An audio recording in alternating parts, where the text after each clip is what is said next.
Bowser versus Dr. Eggman. The king of the Koopas and the baddest of badniks. And they're not alone. He's Wiz and I'm Boomstick. And it's our job to analyze their weapons, armor, and skills to find out who would win a death battle.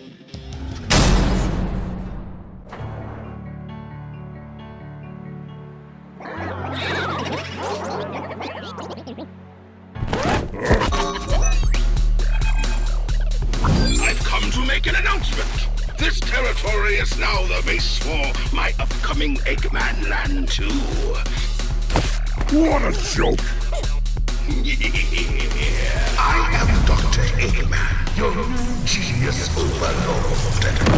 Get a load of this!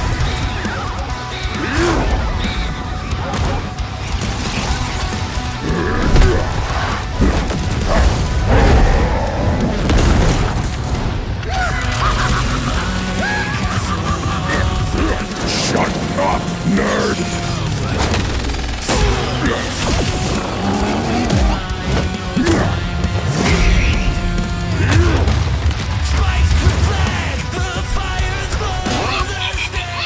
You call these toys an invasion force? I've seen Toads do better. That's a decoy, idiot! Infinite! This power is without peer. It is the ultimate strength.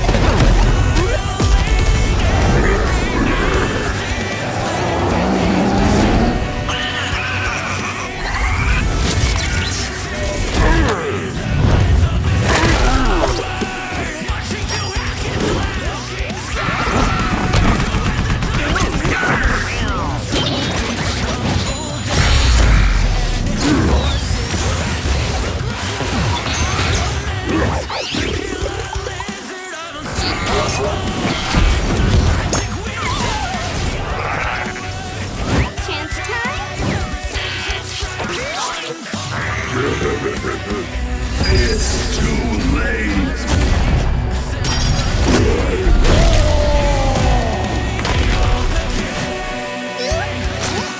All according to plan. You've lost the battle before it has begun. Excellent work as always, Metal. Ready to wrap this up, Sage? As you command. You know what they say, the more the merrier. Showtime!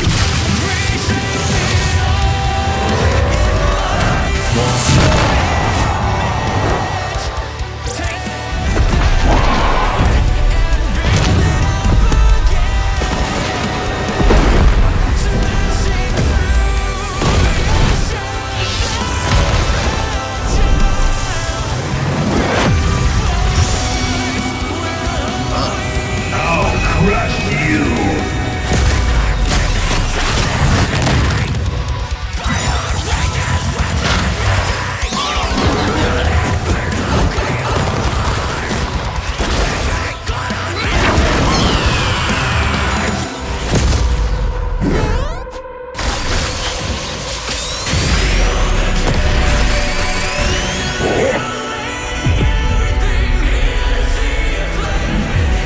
How dare you keep your hands off my...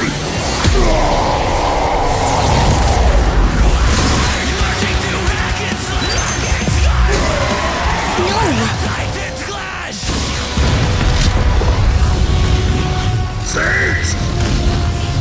The Death Egg! Max power!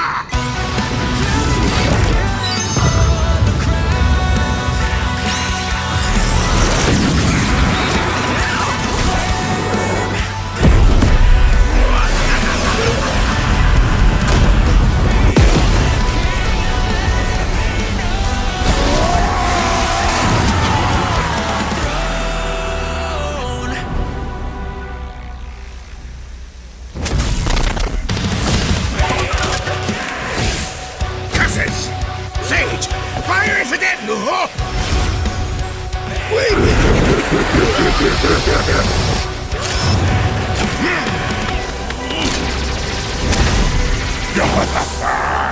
So long, Doctor!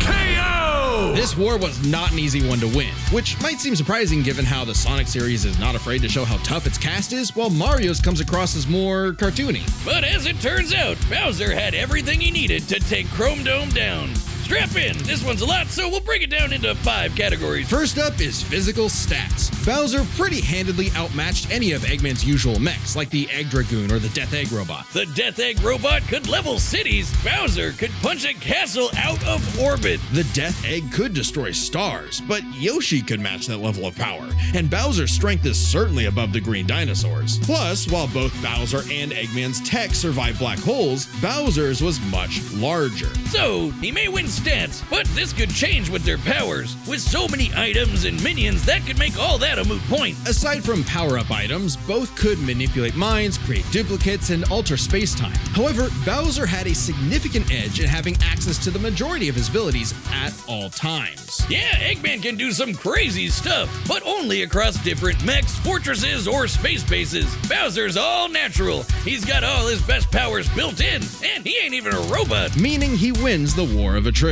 He even had counters for battle enders like the Metal Virus and Spatial Displacement Trap. Context matters for those weapons, and both backfired in the past. But more importantly, Bowser could simply reverse the effects with his transmutation magic. Conversely, most of Eggman's robots could get turned into, say, a frog or a block with no reliable way back.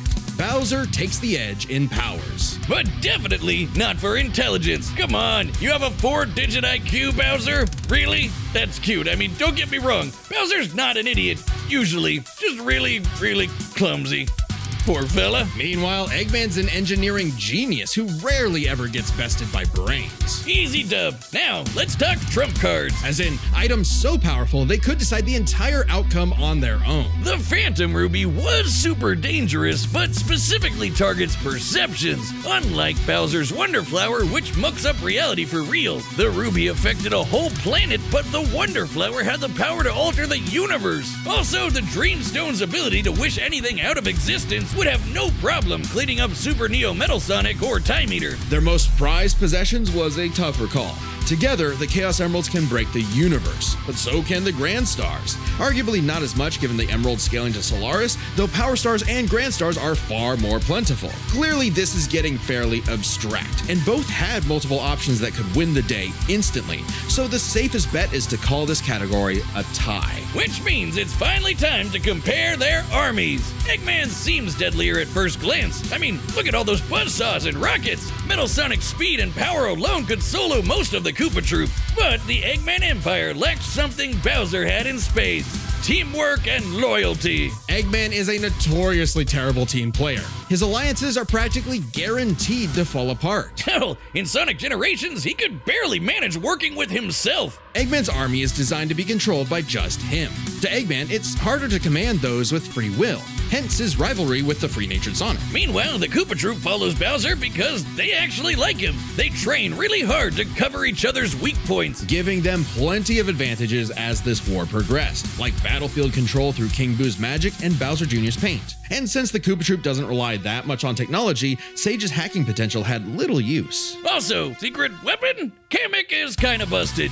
canceling Metal Sonic's power copying, stealing the Phantom Ruby, and potentially swapping the Chaos Emeralds were huge game changers. Add on that Bowser and his army can use any Mario power-up item, and they had billions of combinations that the Eggman Empire just could not actively plan against. Even with Sage's millions of plans to take down the Titans, she thought them to be unbeatable, which Sonic proved was incorrect. Just comparing their conquests makes it clear. The Eggman Empire took over the whole planet, but Bowser's troop conquered most of the universe. Eggman was no pushover. His wit, power output, and ridiculous machines gave Bowser the biggest fight of his life. But the Koopa King's ludicrous strength, abilities, and united forces ultimately prevailed. Eggman tried to poach the king, and now he's cracked and scrambled. The winner is Bowser.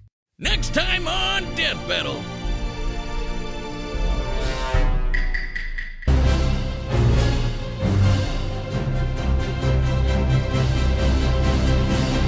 Subscribe and join as a member to see more Death Battle. Thanks for watching.